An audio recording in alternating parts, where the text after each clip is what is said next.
और अब बात राजस्थान की राजनीति की करते हैं, जहां कांग्रेस की अंतर्कलह एक बार फिर से खुलकर सामने आ गई है। गहलोत सरकार के खिलाफ सचिन पायलट ने फिर बगावत कर दी है। सचिन पायलट ने अपनी सरकार के खिलाफ अनशन करने का ऐलान कर दिया है। सचिन पायलट 11 अप्रैल को शहीद स्मारक पर एक दिन का अनशन करेंगे। पायलट का आरोप है कि अशोक गहलोत भ्रष्टाचार की जांच में नाकाम रहे हैं। पायलट ने कहा है कि पिछले चुनाव में कांग्रेस ने भ्रष्टाचार पर एक्शन का वादा किया था, लेकिन वो वादा सिर्फ वादा ही रह गया, कुछ हुआ नहीं। इसलिए मैं 11 अप्रैल को राजस्थान में शहीद स्मारक के ऊपर एक दिन का अनशन करूंगा, इस बात को दोबारा रखने के लिए कि करप्शन को लेकर हमारी सरकार जो कहती है हम कर दिखाएंगे।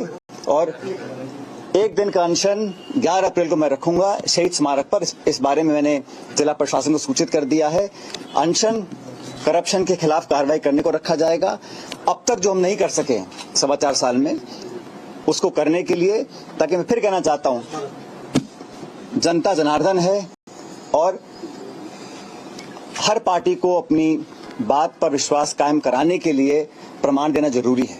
इस बात को लेकर बहुत लंबे समय से चिंतित था। मैं कांग्रेस पार्टी का अध्यक्ष था और उस समय जब हमने बात रखी थी तो जनता को, पार्टी को, वर्कर्स को, देश को ये हमने आश्वासित किया था कि हम बिना भेदभाव के जांच करवाएंगे। और हमारे पास उस वक्त पूरा तथ्य हमारे पास है। हम विपक्ष में थे, जब हम विपक्ष में थे तब तक हमारे पास आ रहे थे। तो एक चीज तो आप समझ गए होंगे कि गहलोत की मुसीबत कांग्रेस के नेता ही बढ़ाने में लगे हैं। राजस्थान सरकार में मंत्री और हाल के दिनों में सचिन पायलट के करीबी बन चुके प्रताप सिंह खाचरियावास ने कहा कि पायलट के सवालों का जवाब गहलोत को देना चाहिए। ऐसे में यदि पार्टी का वरिष्ठ नेता, पूर्व अध्यक्ष राजस्थान का, पूर्व मुख्यमंत्री, कांग्रेस की एसर्ट यदि ये सवाल उठा रहा है तो वो सवाल तो उठा ही सकते हैं। पार्टी में इंटरनल डेमोक्रेसी है। ऐसे में उन्होंने जो सवाल खड़े किए हैं कि बीजेपी में करप्शन हुआ, उस करप्शन के खिलाफ कार्रवाई नहीं हुई, हमें कार्रवाई करनी चाहिए। बीजेपी में जो भ्रष्टाचार हुआ बीजेपी के कार्यकाल में, उसकी हालांकि जांच की घोषणा तो हो गई थी मेरे अंदाज से, मुझे तो ध्यान आता, मुझे पता नहीं क्या हुआ ये आप लोगों को पता है। लेकिन जो इश्यूज उन्होंने उठाए, यदि कांग्रेस का कोई भी कार्यकर्ता कोई भी इश्यू उठाए और पार्टी का वरिष्ठ नेता उठाए तो उन सब इश्यूज पर जवाब देना पार्टी नेतृत्व या मुख्यमंत्री जी के नाम उन्होंने पत्र लिखा तो मुख्यमंत्री जी जवाब देंगे। मेरे को जैसा लगता है वो बाकी उनकी मर्जी, दे या नहीं दे। मेरा ये मानना है प्रभारी जी और वो समय आने पर जवाब देंगे। मैं इतना कह सकता हूं कि कांग्रेस पार्टी का कोई भी कार्यकर्ता, आम नागरिक भी यदि बीजेपी के भ्रष्टाचार को लेकर सवाल खड़े करता है हमसे, तो हमारी ये जिम्मेदारी है कि हम जवाब दें कि बीजेपी के शासन में जो भ्रष्टाचार हुआ उस पर हमने क्या कार्रवाई की, हम क्या कार्रवाई नहीं की, तो क्यों नहीं की, कब करने वाले हैं। तो सचिन पायलट के बगावती तेवरों ने बीजेपी को पलटवार करने का पूरा मौका दे दिया है।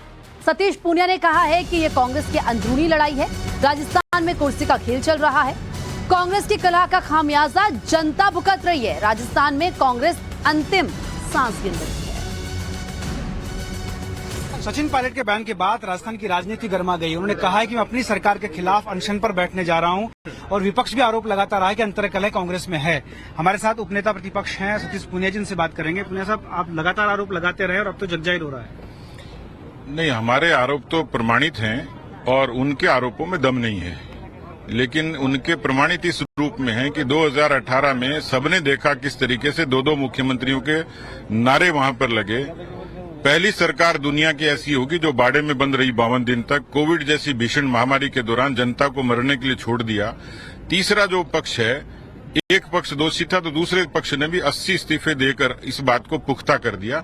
इसलिए जो किस्सा कुर्सी का खेल है ये कांग्रेस का अंदरूनी खेल है। हमें अफसोस है कि इसका नुकसान राजस्थान की आवाम को हुआ, गवर्नेंस को हुआ। आज राजस्थान के जो हालात हैं वो कांग्रेस के अंतर्कलह और विग्रह के कारण ही, और इसलिए बीजेपी पर तो केवल खिसियाहट भरे उनके आरोप और बयान है, जबकि हकीकत ये है कि ये सारा पिछले 4.5 वर्षों से कांग्रेस की ही अंदरूनी लड़ाई थी, जिसके कारण उनका आलाकमान उसका फैसला नहीं कर पाया।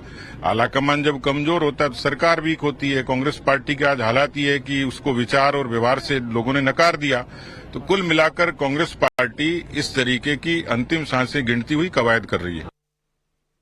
और ज्यादा बातचीत के लिए हमारे सहयोगी भंवर पुष्पेंद्र इस वक्त लाइव हमारे साथ जुड़ चुके हैं। भंवर, 2023 यानी कि इसी साल राजस्थान में विधानसभा चुनाव होने हैं, लेकिन उससे पहले जब कांग्रेस को यह दिखाना चाहिए कि वो कितनी स्ट्रांग है, उसके अंतर्कलह सामने आ रही है और बैठे बिठाए मुद्दा मिल रहा है बीजेपी को।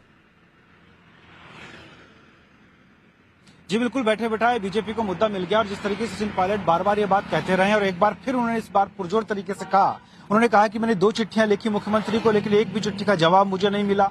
उन्होंने कहा कि मैंने कहा था कि चुनाव के टाइम पे हमने जनता से वादे किए थे, जब हम 21 से 100 सीटों पर आए जनता ने हम पर विश्वास किया और बीजेपी के शासनकाल में जो भ्रष्टाचार हुआ उस पर कार्रवाई की बात हमने की थी, लेकिन कोई कार्रवाई नहीं हुई। तो कहीं ना कहीं उन्होंने कहा कि मिलजुल करके सरकार चलाई जा रही है। एक आरोप लगाया कि बीजेपी के साथ कहीं मिला हुआ प्रबंधन जो सरकार है वो तो नहीं है। तो सीधा सीधा निशाना अशोक गहलोत पर था, मुख्यमंत्री पर था। और अब उन्होंने यहां तक कहा कि मैं आलाकमान को भी अवगत करा चुका हूं और अब मैं अनशन पर बैठूंगा। यानी कि 11 तारीख उन्होंने मुकर्रर की और 11 तारीख ज्योतिबा फुले का जन्मदिन होता है और ज्योतिबा फुले उसी वर्ग से आती है जिससे अशोक गहलोत आते हैं। उसको लेकर के शायद पायलट का निशाना सीधा सीधा मुख्यमंत्री पर है। ऐसे में देखना होगा कि आने वाले समय में ये जो अनशन वाली बात है ये कुर्सी के कितने नजदीक जा पाती है, क्योंकि ये अनशन 4.5 साल में पहले भी किया जा सकता था तो नहीं किया गया। और अब जब चुनाव बिल्कुल नजदीक है तभी अनशन सामने आ रहा है। तो ऐसे में इस अनशन के कितने फायदे और मायने होंगे ये आने वाला वक्त तय करेगा।